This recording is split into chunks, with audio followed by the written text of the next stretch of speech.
Welcome to our mukbang. My name is Jocelyn. My name is Athena. And we're both from Miss Castillo's 6th period class. So today we have a rather interesting topic on our hands. So what is an American democracy? Well, American democracy doesn't exactly have a straight definition. Yeah, you're right. It's consistently evolving and changing. Well, to me, American democracy is our form of government, and it is essentially seen as representative and based on the concept of having the people's opinions voiced. There's definitely probably more to it, but we can get into that later. So, what do you think American democracy is? I think American democracy is where everybody gets a vote and everyone gets a say in what they want and everything is equal. Ooh, okay, well that's pretty good. We both have some pretty solid opinions. Yeah. But let's see what the internet has to say.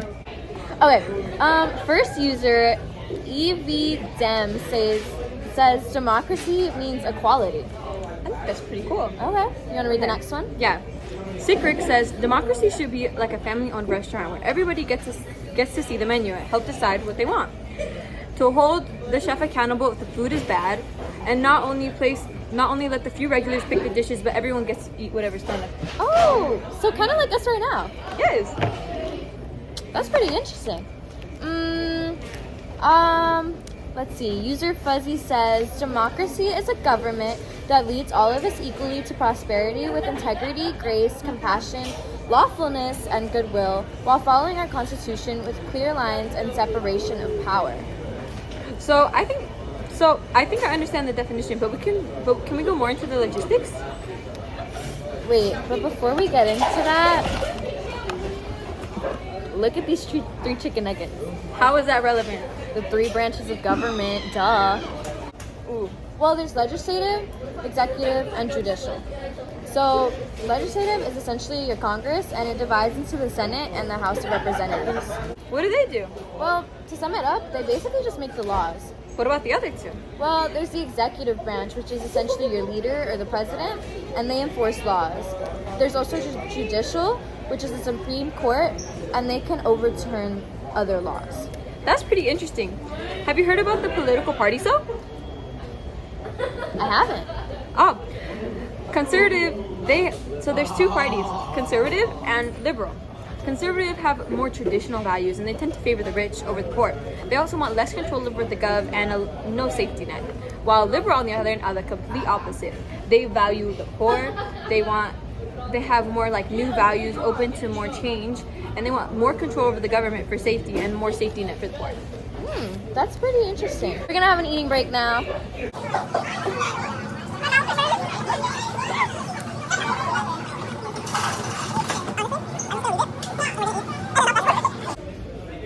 I think there's a lot of people in history who have pretty good opinions. Should we look into that? Yeah, sure, why not?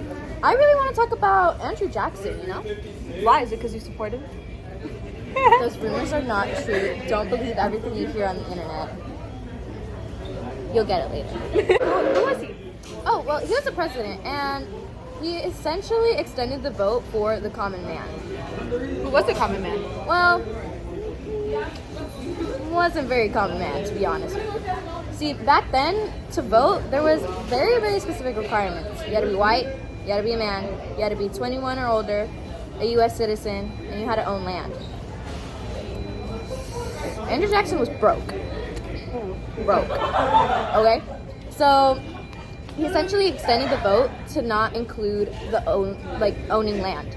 Not including rich? Yeah. So, to him, that was common man, but that still excluded people of color, women. All minorities. Exactly. But he wasn't just a conservative, right? Yeah, you're right. He was economically a liberal because he supported the poor, but he was socially a conservative because he had more traditional values and didn't support everybody. Snap. Yeah, eating break part 2.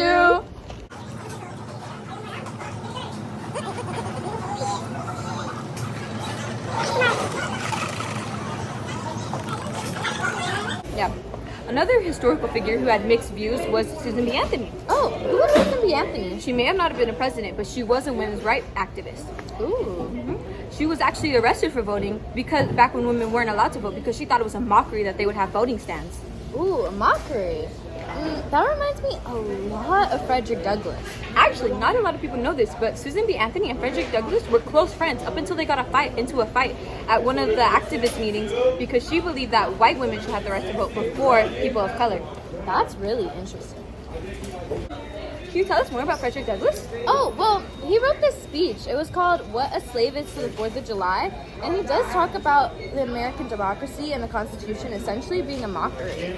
A mockery, similar to Susan B. Anthony. Yeah. I actually have this quote right here.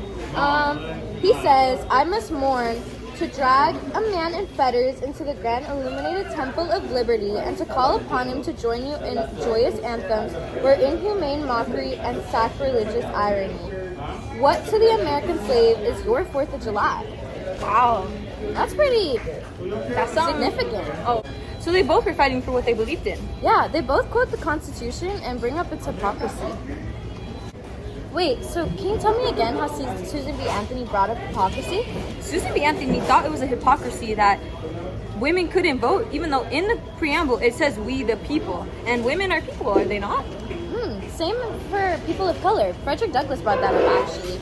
He mentions, again, the preamble and the Constitution talking about we the people, all men are created equal, but it didn't include all men, you know? We were excluding women and people of color. It was really only for the rich white men. Eating break!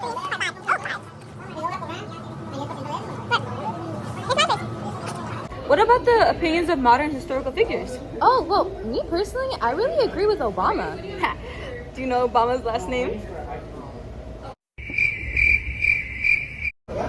Moving on. I personally really agree with Obama because he kind of mentioned how we are progressing and we are evolving as a society compared to how we were back then, but we still aren't perfect, you know? Yeah. Didn't he mention how he thought it was... What did he think again? Wait. Oh, well, he did mention how many of our problems were deeply rooted with historical problems we had back then.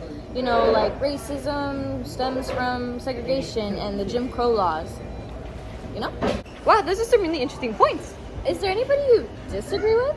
I disagree with Ronald Reagan because he thought we had a perfect society, when in actuality, we don't.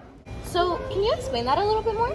Well, Ronald Reagan thought we had a very good government because we had access to high education, a lot of modern day comforts, a high standard of living, and we had access to lots of art, musical arts. But that doesn't really make up a good government, does it? What do you think makes up a good government? Well, I think a good government has a just leader who treats everybody fairly and equally, and also follows their, rules and morals properly, because a country's morals definitely determines how good a country is. Because if a country has bad ideals and bad, logistics behind it, then it's not exactly going to start off as a good country. You're right. Just because we have luxuries doesn't make us a good government. Yeah. Okay, I think we covered all our points. Thank you for coming to our mukbang.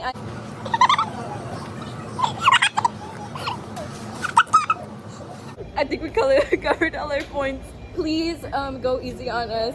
We tried really hard. Like and subscribe. I hope you enjoyed our mukbang. See you next week. What are those? Okay, well, there's the legislative, the Congress. No. He essentially made the government more equal in a certain sense. I don't got anything. Not the blender again. Is there anybody you disagree with? Anthony? What was it? Wait. Anthony? Who's Anthony? Ronald Reagan, not Anthony. Where did you get Anthony? I'd understand maybe if we were talking about Andrew Jackson. Oh, Susan B. Anthony. Okay, that makes more sense. I was like, Ronald Reagan? I knew we were talking about actuality. We did not. Oh. I don't know what a good government is. What makes a good government? Can I get 5 extra credit points for these amazing vocals? What makes a good government? Equality and following your constitution and having good morals. If we give you a chicken nugget, will you give us extra credit? Nom nom nom. She probably won't even watch this part.